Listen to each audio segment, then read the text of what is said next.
யூரோப்பில் முதல் முறையாக ஒரு வரலாற்று முக்கியத்துவம் வாய்ந்த தீர்மானம் ஸ்காட்லாந்து பாராளுமன்றத்தில் நிறைவேற்றப்பட்டிருக்கு. ஹிந்து ஃபோபியா எனும் பிரச்சனையை மையப்படுத்தியது இந்த தீர்மானம். இந்துக்களை கண்டாலே பிடிக்காது, அவர்கள் மீதான வெறுப்புணர்வு, தாக்குதல் நடத்துவது, இதுதான் ஹிந்து ஃபோபியான்னு சொல்லப்படுது.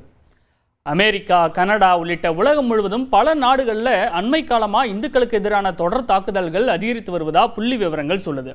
2024 குறிப்பாக அண்டை நாடான வங்கதேசத்தில் இந்துக்களுக்கு எதிராக 2200 வன்முறை சம்பவங்கள் அரங்கேறியிருக்காம். இதே காலகட்டத்தில் பாகிஸ்தானிலும் 112 வன்முறை சம்பவங்கள் பதிவாகியுள்ளதா மத்திய அரசு நாடாளுமன்றத்தில் சமர்ப்பித்த ஆவணங்கள் மூலம் தெரிய வந்திருக்கு. வளர்ந்த நாடுகளிலும் இதுதான் நிலை. அமெரிக்காவோ இங்கிலாந்தோ எந்த நாட்டை எடுத்துக்கொண்டாலும் அறிவியல் தொழில்நுட்பமும் மக்களின் வாழ்க்கை தரமும் நம்மை விட ஒருபடி மேலே இருக்கும் நாடுகள் தான். ஜென்ரலி இங்கே இருக்கக்கூடிய பீப்புள் எல்லாருமே ஓப்பன் மைண்டடாக இருப்பாங்கன்னு நம்பப்படுது. ஆனால் அங்கே கூட இந்துக்கள் மீதான வன்மம் தொடர்ந்து கொண்டு தான் இருக்குது. பள்ளி கல்லூரிகளில் படிக்கக்கூடிய மாணவ மாணவிகளில் தொடங்கி அலுவலக பணியாளர்கள் இந்துக்கள் என்றால் பாரபட்சம் காட்டப்படுது. அவர்களின் வீடுகளின் மீது தாக்குதல் நடத்தப்படுது. அரசு வேலைக்கோ தனியார் நிறுவனங்களில் வேலைக்கோ விண்ணப்பிக்கும் போது கூட தகுதி இருந்தும் இந்துக்கள் என்ற ஒரே காரணத்திற்காக புறக்கணிக்கப்படுவதா அடுக்கடுக்கான குற்றச்சாட்டுகள் எழுது. ஸ்காட்லாந்தில் மொத்தம் 5.4 மில்லியன் மக்கள் வசிக்கிறாங்க. இதில் சுமார் 30,000 பேர் இந்துக்கள். மொத்த மக்கள் தொகையில் வெறும் 0.3%. எண்ணிக்கையில் பார்த்தா மிக மிக குறைவு தான். சிறுபான்மையினராக வாழக்கூடிய இந்து கம்யூனிட்டி தங்கள் உயிருக்கும் உடைமைக்கும் பாதுகாப்பு கேட்டு ஸ்காட்லாந்தில் தொடர்ந்து பல போராட்டங்களை முன்னெடுத்து வந்தாங்க. இதன் விளைவாக S6M17089 என்ற தீர்மானம் ஸ்காட்லாந்து பாராளுமன்றத்தில் ஆஷ் ரீகன் என்ற எம்பியால் முன்மொழியப்பட்டு கொண்டு வரப்பட்டது. ஆல்பா கட்சியைச் சேர்ந்த இவர் எடின்பர்க் கிழக்கு தொகுதியிலிருந்து தேர்வானவர். தீர்மானத்தை முன்மொழிந்து பேசிய எம்பி ஆஷ் ரீகன், இந்துயிசம் பற்றின தவறான புரிதலால் தொடர்ந்து இந்துக்கள் குறிவைக்கப்படுகிறார்கள்னு கவலையை வெளிப்படுத்தியிருக்கிறார். ஸ்காட்லாந்தில் பல்வேறு இன, மத, மொழி மக்கள் வாழ்கிறார்கள். இந்த பன்முகத்தன்மை தான் நமக்கு பலம். ஆனால் பாதிக்கப்பட்ட இந்துக்களோட குரல்களை புறக்கணித்து அந்த பன்முகத்தன்மையை நாம் கொண்டாட முடியாதுன்னு ஸ்ட்ராங்கான ஒரு மெசேஜை அந்த நாட்டு மக்களுக்கும் சொல்லியிருக்கார். ஆளும் கட்சி எதிர்கட்சின்னு எந்த வித்தியாசமும் இல்லாமல் பல கட்சிகளின் பிரதிநிதிகளும் இந்த தீர்மானத்திற்கு ஒருமனதாக ஆதரவு தெரிவிச்சிருக்காங்க. இதில் இருந்தே இந்த பிரச்சனை எந்த அளவு ஆழமாக வேரூன்றி இருக்குன்னு நம்ம புரிஞ்சுக்கலாம். இது போன்ற ஒரு பிரச்சனை பார்லிமெண்ட் வரை எதிரொலிக்க காரணம் காந்தியன் பீஸ் சொசைட்டின்னு சொல்லப்படுற ஒரு அமைப்பு. காந்தி அமைதி சங்கம் எனும் தொண்டு நிறுவனம் இந்துக்களுக்கு எதிரான தாக்குதல்களை அம்பலப்படுத்தி ஹிந்து ஃபோபியா இன் ஸ்காட்லாந்து என்று பெயரிடப்பட்ட அறிக்கையை அரசிடம் தாக்கல் செய்தது.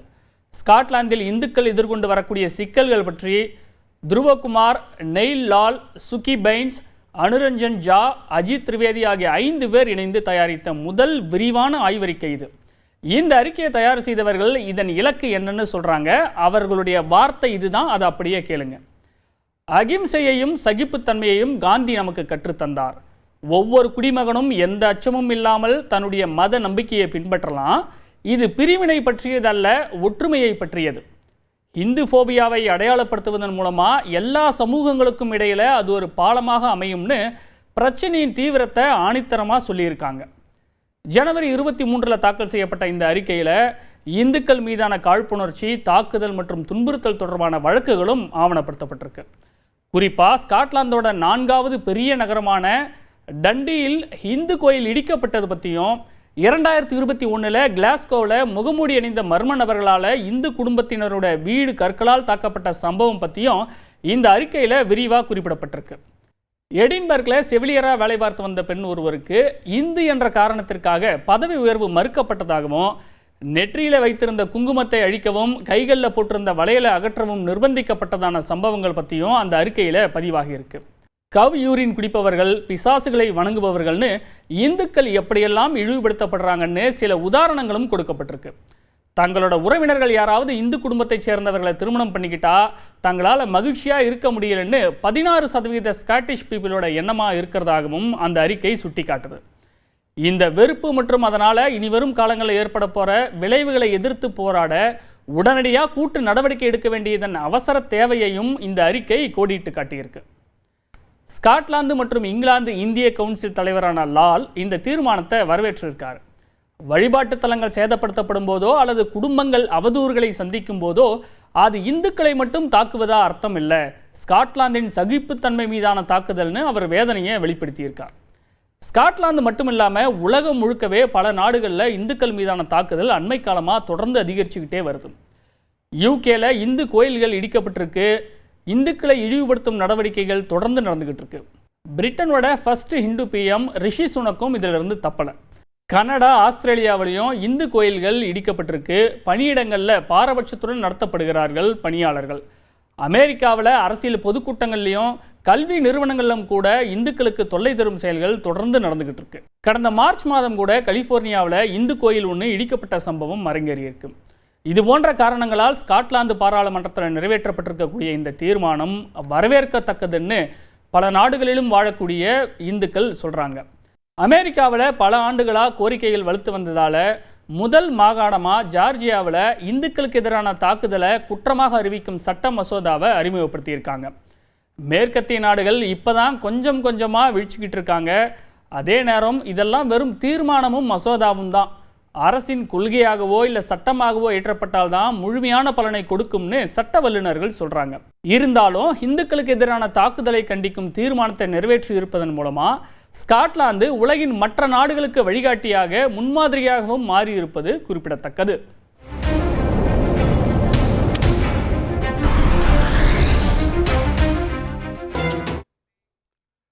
இஸ்ரேல் தொடர்ந்து தாக்குதல் நடத்தும் வேளையில் காசாவில் ஆட்சியிலிருந்து விலக ஹமாஸ் சம்மதித்திருப்பதாக வெளியாக இருக்கும் தகவல் குறித்து இஸ்ரேலில் இருந்து எமது அரசியல் பிரிவு ஆசிரியர் ஹரிஹரன் விளக்க நாம் கேட்கலாம். இஸ்ரேல் காசா யுத்தம் 563 நாட்களை தாண்டி தொடர்கிறது. இஸ்ரேல் காசா எல்லையில காசா என்வலப் அப்படிங்கிற பகுதிக்கு நம்ம போய் கேட்கும் பொழுது காசால விழக்கூடிய குண்டு மழைகள், ஆர்டிலரி ஃபயரை நம்மால உணர முடிகிறது. ஒரு 90க்கு மேற்பட்டோர் கடந்த 2-3 நாட்கள்ல மட்டும் இறந்திருக்கிறாங்க அப்படின்னு ஹமாஸ் அறிவித்திருக்கிறது. சர்வதேச அழுத்தங்கள் இந்த போரை முடிவுக்கு கொண்டு வரதுக்கு தொடர்கின்றன. சர்வதேச அளவுல மட்டுமல்ல, இஸ்ரேலிய அளவிலையும் உள்நாட்டு அழுத்தங்களும் தொடர்கின்றன. எனக்கு பின்னாடி நிறைய நீங்க பதாகைகளை பார்க்கலாம். இந்த பதாகைகள் நாடு முழுக்க நிறைத்திருக்கின்றன. இவர்கள் எல்லாம் இஸ்ரேலிய பிணை கைதிகள். இவங்க ஹமாஸ் பக்கம் இருக்கிறாங்க. அவங்களை அங்கேருந்து மீட்டு வாருங்க, காசாலேருந்து மீட்டு வாருங்க, என்ன விலை கொடுத்தாலும் இந்த போரை நிறுத்தினாலும் பரவாயில்ல அப்படின்னு இஸ்ரேலியர்கள் பலர் தொடர்ந்து போராடுறாங்க, நாடு முழுக்க போராடுறாங்க. ஆனா இஸ்ரேலிய பிரதமர் அறிவித்திருக்கிறார், நாங்க அரகுர தீர்வெல்லாம் ஏத்துக்க மாட்டோம். இந்த போர் நிற்கணும் அப்படின்னா ஹமாஸ் முடியணும். அது மட்டும் அல்லாது எல்லா ஹாஸ்டேஜஸையும் நம்ம மீட்கணும். இந்த தீர்வு வராம நாங்க ஒன்றும் பண்ண மாட்டோம் அப்படின்னு சொல்லிட்டாங்க. இந்த நிலையில ஒரு பாசிட்டிவ் டெவலப்மெண்ட்டை நம்ம கேள்விப்படும். அதாவது கத்தார் மற்றும் ஈஜிப்ட் முயற்சியில ஒரு ப்ரப்போசல் வச்சிருக்கிறாங்க இந்த போரை முடிவுக்கு கொண்டு வரதுக்கு. அதுக்கு 2 தரப்பும் கொடுக்க வேண்டிய விலைகள் உண்டு. அதாவது ஹமாஸ் தாம் பக்கம் இருக்கக்கூடிய பின்னாடி இருக்காங்க இல்லையா, இவங்களெல்லாம் விடுவிக்கணும். இந்த பிணை கைதிகள் அனைவரையும் விடுவிக்கணும். அதற்கு பதிலாக இஸ்ரேல் தன்னுடைய சிறைகள் இருக்கக்கூடிய பல்லாயிரக்கணக்கான பாலஸ்தீனியர்களை விடுவிக்கணும் அப்படிங்கிறது இந்த டீலோடைய முக்கியமான சாராம்சம். இதெல்லாம் தாண்டி பிரச்சனைக்குரிய விஷயம், இஸ்ரேல் தொடர்ந்து சொல்லி வருது ஹமாஸ் அங்க ஆட்சி சக்தியாக இருக்கக்கூடாது, அது வரைக்கும் இந்த போரை தொடருவாங்க, தொடர்ற வரைக்கும் போரை தொடருவோம் அப்படின்னு சொல்கிறது. இதுல ஒரு முன்னேற்றம் இருக்கிறத பார்க்கின்றோம். இந்த ப்ரப்போசல் என்ன சொல்கிறது, ஹமாஸுக்கு மாற்றாக வேறொரு பாலஸ்தீனிய சக்தி, ஒரு பாலஸ்தீனியன் அத்தாரிட்டியோ பாலஸ்தீனிய வல்லுநர்கள் கொண்ட குழுவோ இவங்க அங்க ஆட்சி சக்தியா இருக்கிறதுக்கான இந்த தீர்வு வரும்போது இதற்கு ஹமாஸ் முன் எப்போதும் இல்லாத ஒரு சம்மதத்தை வெளிப்படுத்தி வருவதாக, சமிக்ஞைகளை வெளிப்படுத்தி வருவதாக தெரிகிறது. இது முன்னகர்ந்தால் இந்த ஒரு போரை தற்காலிகமாக இல்லை, ஒரு 5-7 ஆண்டுகள் நிறுத்தத்துக்கான ஒப்பந்தம் தான் இந்த ப்ரப்போசல் தான். இது டெவில் இஸ் இந்த டீடைல்ஸ் அப்படின்னு சொல்லுவாங்க. இது போல நிறைய ப்ரப்போசல்ஸை கடந்த ஒரு 1.5 ஆண்டுகளாக நம்ம பார்த்திருக்கோம். பைடன் ஒன்று வச்சார், அதெல்லாம் ஃப்ரக்டிஃபை ஆகிறதுக்கே 1 வருஷத்துக்கு மேலாச்சு. ஆனால் சின்ன சின்ன டீட்டெயில்ஸில் 2 தரப்பும் இது நாங்கள் ஏற்கலை, அது நாங்கள் ஏற்கலை, சின்ன சின்ன டீட்டெயில்ஸுக்கும் பெரிய விளைவுகள் இருக்கும் அப்படிங்கிறதுனால ஸோ இந்த ப்ரப்போசல் ஒரு பாசிட்டிவ் டெவலப்மெண்ட்டாக கைரோல இதற்கான பேச்சுவார்த்தைகள் தொடர்றதுக்கான வாய்ப்புகள் ஏற்பட்டிருக்கிறது.